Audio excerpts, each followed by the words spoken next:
என் செல்ல குழந்தையே, அப்பன் உனக்கான வெற்றி விடியலை கொண்டு வந்து இருக்கிறேன். என் குழந்தைக்கு அவசரமான ஒரு செய்தியினை கொண்டு வந்து இருக்கின்றேன். என் தங்கமே, எண்ணி 15 நாட்களில் உன் வாழ்க்கையில் பல மாற்றங்களை கொண்டு வருவதற்காக சவாலைத்தான் உன் அப்பன் உனக்கு சொல்லப் போகிறேன். என் தங்கமே, அதற்கு உனக்கு தேவையானது 3 பொருட்கள் மட்டும்தான். இந்த 3 பொருட்களையும் அப்பன் சொல்வது போல நீ வைத்திருந்தால் போதும். உன் வாழ்க்கையில் அது சக்தி வாய்ந்த மாற்றங்கள் எல்லாம் உடனடியாக நடக்கத் தொடங்கிவிடும். அப்பன் சொல்லும் பொழுது உனக்கு வேடிக்கையாக இருக்கலாம். என்னதான் சொல்கின்றார் என்று பார்ப்போம் என்று கூட நினைக்கலாம். ஆனால் அப்பன் சொல்வதை செய்து அதன்படி நடந்து கொண்டு பயன் கிடைக்கும் பொழுது இந்த அப்பன் உனக்கு எத்தனை பெரிய நன்மையை செய்து இருக்கிறேன் என்பதை நீ புரிந்து கொள்வாய். ஆரம்பத்தில் எல்லாமே வேடிக்கையாகத்தான் தோன்றும். யாரையெல்லாம் உண்மையாக நினைத்து இதனை மீண்டும் உண்மையாக நம்பி வைத்து செய்தார்களோ அவர்கள் எல்லாம் வாழ்க்கையில் நல்ல பலனை அடைந்து இருக்கின்றார்கள். நம்பிக்கை இல்லாமல் செய்கின்ற எந்த ஒரு செயலுக்கும் எப்பொழுதும் பலன் கிடைக்காது என்பதை நீ நன்கு உணர்ந்த விஷயம்தானே. அதுவும் உன் அப்பன் என் விஷயத்தில் நீ இதை எப்பொழுதுமே தெளிவாக இருக்க வேண்டும். நம்பிக்கைக்கு மட்டுமே பலன் கொடுப்பான் இந்த அப்பன் என்பதை நீ மறந்து விடாதே.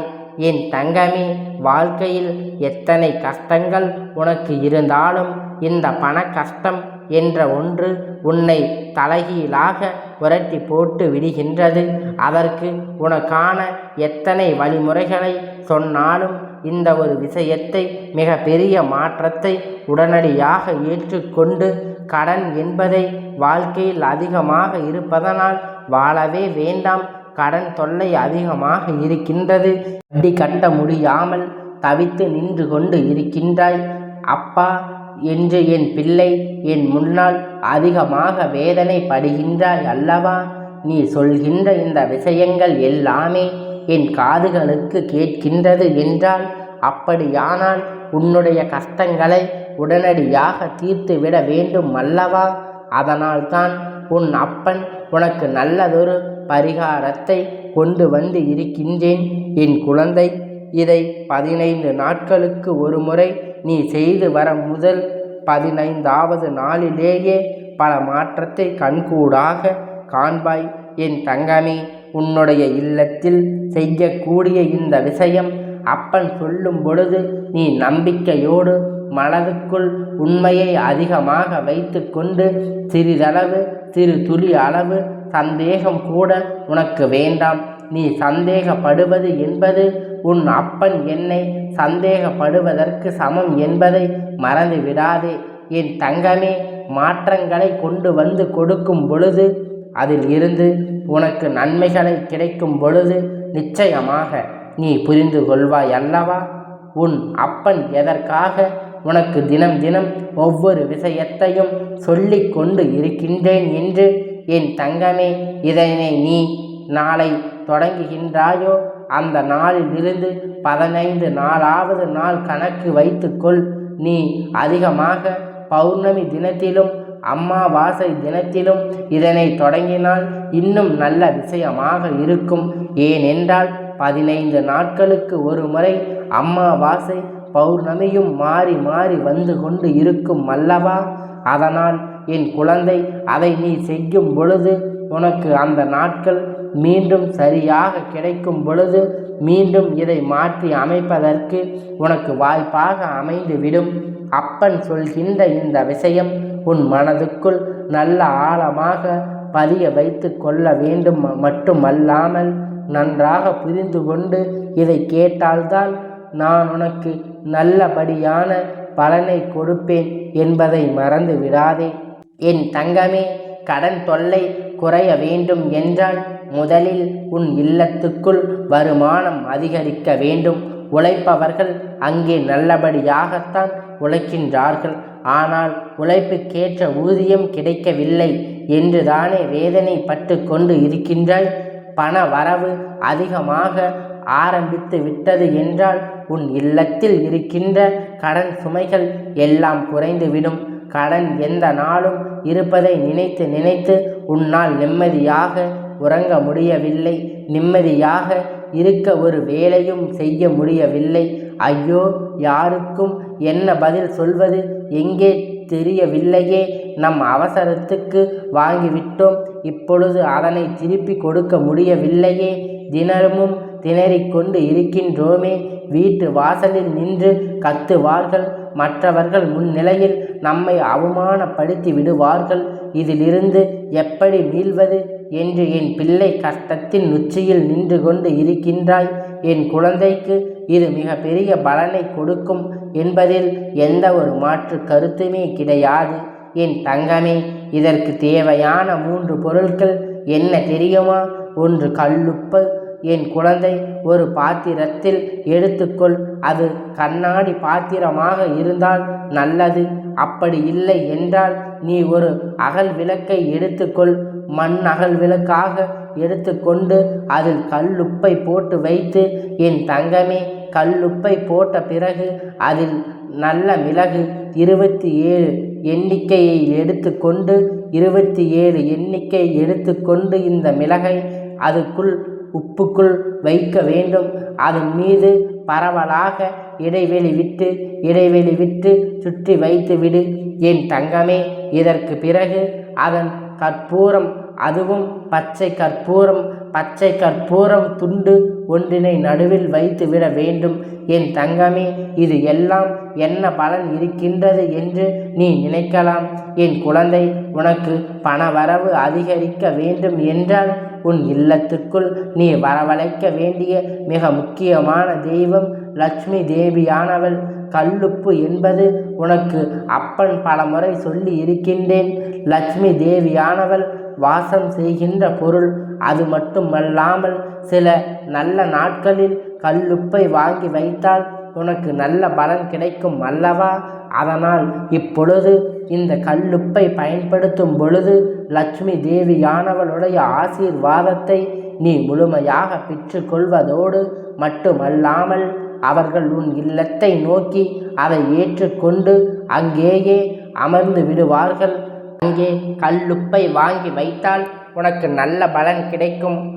லட்சுமி தேவியானவள் உன் இல்லத்தில் நிரந்தரமாக தங்கி இருப்பாள் என்று நீ நன்கு உணர்ந்த விஷயம் அல்லவா? அதனால் இப்பொழுது இந்த கல்லுப்பை பயன்படுத்தும் பொழுது லட்சுமி தேவியானவள் உடைய ஆசீர்வாதங்களை நீ முழுமையாக பெற்று கொள்வதோடு மட்டுமல்லாமல் அவர்களை உன் இல்லத்தை நோக்கி அதை ஏற்றுக்கொண்டு அங்கே அமர வைத்து உன்னுடைய பிரச்சனைகளை முடிவுக்கு கொடுக்கும் என்பதை நீ மறந்து விடாதே. என் தங்கமே, நல்ல மிளகு அதுபோல பணத்தை ஈர்க்கின்ற ஈர்ப்பு சக்தி கொண்ட ஒரு பொருள். பச்சை கற்பூரமும் அதுபோலத்தான் உன்னுடைய இல்லத்தில் இருக்கின்ற கஷ்டங்களை எல்லாம் தீர்க்க வல்லது. அங்கே எதிர்மறை சக்திகளை வெளியே அனுப்பி நேர்மறை சக்திகளை உள்ளே இழுத்து வரக்கூடிய இந்த 3ஐயும் ஒரே நேரத்தில் சேர்த்து வைக்கும் பொழுது கல்லுப்பானது ஏற்கனவே சக்தி நிறைந்தது. அதை நீ மகா சக்தியாக மாற்றி இருக்கின்றாய். நல்ல மிளகையும் பக்தி கற்பூரத்தையும் அதில் வைக்கும் பொழுது அது மகா சக்தியை மாறிவிடுகிறது. அப்படியானால் உன் இல்லத்தில் நீ நினைத்த விஷயம் நடந்தே ஆக வேண்டும். இனிமேல் அது நடக்காமல் போவதற்கு எந்த வாய்ப்புகளும் இல்லை.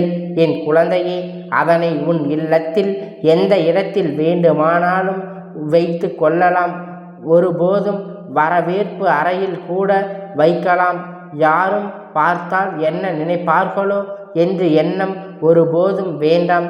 யார் பார்த்தாலும் அதில் உன்னுடைய கண் திஷ்டிகள் எல்லாம் கரைந்து போகும் பொழுது அது அப்படியே அவர்கள் திஷ்டியாக கழிந்துவிடும். உன் மீது வைத்திருக்கின்ற கண் திஷ்டி, உன் இல்லத்தின் மீது வைக்கின்ற கண் திஷ்டி, இதையெல்லாம் அந்த கல்லுப்பானது ஈர்த்து எடுத்து கொள்ளும். அதோடு உனக்கு இருக்கின்ற கஷ்டங்கள் எல்லாம் உன்னை விட்டு போகும். என் தங்கமே, இங்கே சிலர் வாழ்க்கையில் நல்ல நிலையில் சென்று கொண்டு இருக்கும் பொழுது திடீரென்று மிக பெரிய சறுக்கல்களை சந்திக்கும். அப்படி என்றால் அதற்கு என்ன காரணம் தெரியுமா? கண் திஷ்டி தான் காரணம். கூடவே இருந்து கொண்டு நீ நன்றாக இருந்தால் எனக்கு சந்தோஷம் என்று உன்னிடத்தில் சொல்லிவிட்டு வெளியில் சென்று எப்படி இவர்கள் சந்தோஷமாக இருக்கின்றார்கள் என்று பார்த்து கொள்ளலாம் என்று நினைக்கின்றார்கள். நிறைய பேர் இருக்கின்றார்கள். இவர்கள் மத்தியில் வாழுகின்ற நிலை இது போன்ற விஷயங்களை எல்லாம் சற்று கவனமாகத்தான் இருக்க வேண்டும். இவர்கள் கண் திஷ்டியில் இருந்து எந்நாளுமே நீ தப்பிக்க வேண்டும் என்றால் இது போன்று செய்யும் பொழுது அது உனக்கு மிக பெரிய பலன்களை கொடுக்கும். 15 நாட்களுக்கு ஒரு முறை இதனை மாற்றி விடலாம். கால்படாத இடத்தில் கொட்டிவிட வேண்டும் என் தங்கமே. அதன் பிறகு மீண்டும் புதிதாக வைக்க வேண்டும். ஒவ்வொரு முறையும் வைக்கும் பொழுது தெய்வத்தை மனதார வணங்கி நினைத்ததும் எல்லாம் நடக்க வேண்டும், கஷ்டங்கள் எல்லாம் கரைந்து போக வேண்டும் என்று நம்பிக்கையோடு நீ செய்ய வேண்டும். ஒவ்வொரு முறையும் நீ செய்யும் பொழுது முதல் முறையிலேயே உனக்கு மிக பெரிய பலன்கள் தெரியும் தொடங்கிவிடும். அடுத்த முறை அதுக்கடுத்த முறை முடிப்படுவதற்குள் உன்னுடைய வாழ்க்கை அது தலைகீழாக புரட்டி போடும் என்பதை நீ மறந்து விடாதே. தெய்வத்தை வணங்குகின்ற போது யாருக்கும் எந்த ஒரு குறையும் இல்லாமல் எல்லாம் நல்லதாகவே நடக்கும். ஒருபோதும் வாழ்க்கையில் கெட்ட விஷயங்களை சந்திக்க மாட்டார்கள். அப்படி ஒரு விஷயத்தை சந்திக்கின்றார்கள் என்றால் அந்த வாழ்க்கையில் ஏதோ ஒரு அனுபவத்தை ஏதோ ஒரு நல்ல விஷயத்தை கொடுப்பதற்காகத்தான் வந்திருக்கின்றது என்பதை நீ புரிந்து கொண்டால் போதும். எல்லாவற்றையும் நல்லபடியாக சந்தித்து நீ வெளியில் வந்து விடுவாய். இன்று நான் விட்ட சவால் நீ செய்கின்ற நிலையில் இருக்கும் பொழுது 15 நாட்களுக்குள் உன் வாழ்க்கையில் நல்ல நாட்கள் உன் வாழ்க்கையில் நல்லதொரு பலனை கொடுக்கும். நல்லதொரு முன்னேற்றத்தை கொண்டு வந்து சேர்க்கத்தான் போகிறது. பௌர்ணமி அமாவாசை வருவதற்கு நாட்களை இதை செய்ய தொடங்கலாம். மனதுக்குள் நம்பிக்கை மட்டும் இருந்தால் போதும். என் செல்ல குழந்தையே, இந்த அப்பனுடைய ஆசீர்வாதம் எப்பொழுதும் முழுமையாக கிடைத்து கொண்டே இருக்கும். கந்தா போற்றி, கடம்பா போற்றி, கதிர்வேலா போற்றி, 6 படை வீடு கொண்ட முருகா போற்றி.